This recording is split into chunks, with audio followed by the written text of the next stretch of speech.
What's up everyone, I'm MattJS93 and welcome to episode 14 of Taking the Hybrid Road. So when I was on the web app I thought, what can I do next in this series? Do I buy rotation players for the first hybrid, or do I just start another hybrid? So obviously I've just started another hybrid with Laurent Koscielny. All these French players are pretty much bought for 350 to 400 coins because I need the goal players so I can compete in this league.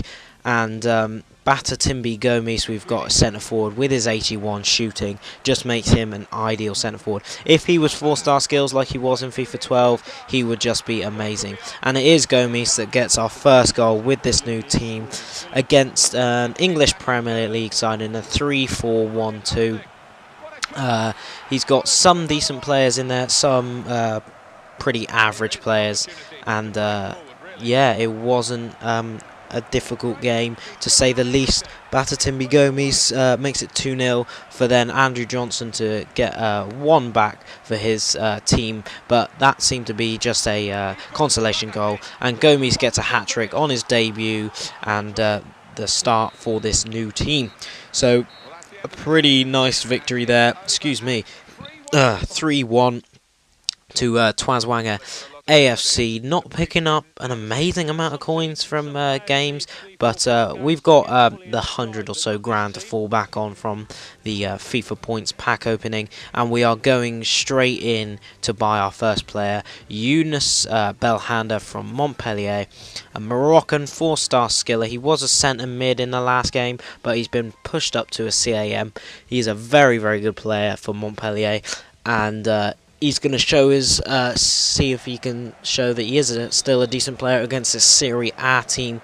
And it is Belhanda who whips in the corner to Mangala for the header, and Mangala was going to do the point back celebration, but he got interrupted by Diarra, who is a pretty decent centre mid. He's big, he's not too quick, but he can muscle any player off the ball, and Gouffram there unleashed the Kraken from about 30 to 25 yards, and there is Diarra, the man who we were just talking about, getting his noggin on the ball. I think he's about 6'4" actually, so he is an absolute unit in the middle, and Gomes has to get himself a goal. He is definitely our talisman in this team.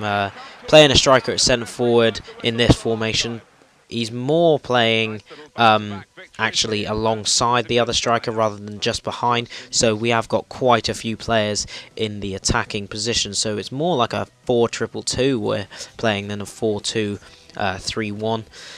And we're going to buy another player, Bedamo Nassame from Montpellier, Senegalese left back. He did have a little bit more pace in FIFA 12, but he's still a very, very good player. And we come up against another Premier League side, no surprise whatsoever. He has got Fellaini and Javi Garcia playing CDM, both of which are extremely tall. I think Fellaini's 6'6" and Javi Garcia's 6'4", so a pretty big wall to get past in that midfield.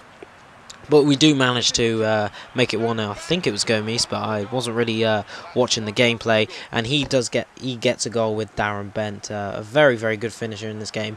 And I've played this game today, actually, when I'm recording this, and that was just an utter mistake. I was trying to pass that to my fullback. I should have just passed it to the keeper to clear away, but I was being a bit stupid, and luckily get an equaliser with Mangala.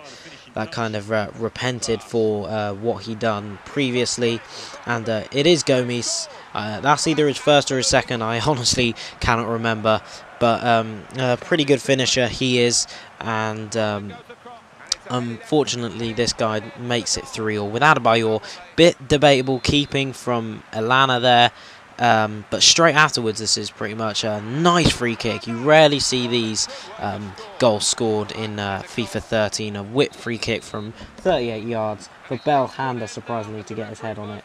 And that was that game, 4-3. We just about scraped the win, and that is the end of this episode. So if you did enjoy the content, please do give it a like, comment as well, subscribe for more, follow me on Twitter. I have been MattJS93. Thanks for viewing.